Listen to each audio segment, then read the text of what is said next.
It's funny to see two members of the same species have completely different personalities, especially humans. Today, Jane Andrews remembers the will of the loud being conquered by the silent. This is A Walk in the Park. In a recent family visit, my niece and I came across a photo of a small event years ago that has since taken on a life of its own. It's a photo of my late grandmother, fully decked out in her fur stole and jangly jewels, sitting on a sofa with her little dog for her 84th birthday.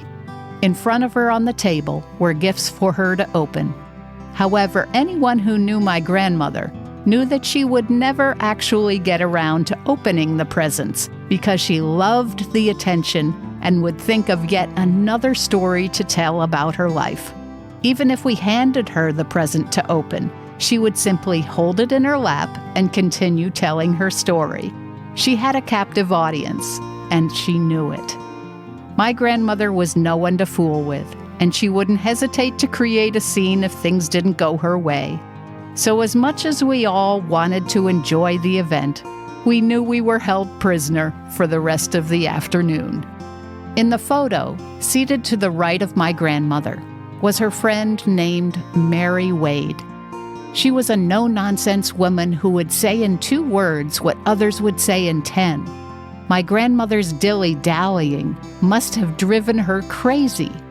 So Mary Wade would go ahead and open every present to the last piece of tape, place it on my grandmother's lap, spring open the tape to all the oohs and ahs, and then move it on to the next.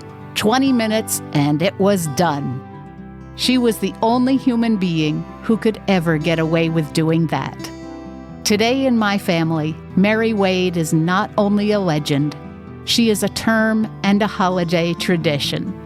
It's a high honor to be assigned the role of Mary Wade at Christmas. That is, the person who would hand the gifts out and nudge us along if we were dilly-dallying. My daughters never met her, but I'm so looking forward to showing them the photo of the real Mary Wade in action. Her name is now a verb, to Mary Wade, and the legend of Mary Wade lives on. You've been listening to A Walk in the Park with Jane Andrews, broadcasting each week at this time. A Walk in the Park is brought to you by Wild Birds Unlimited on Route 2 in Warwick.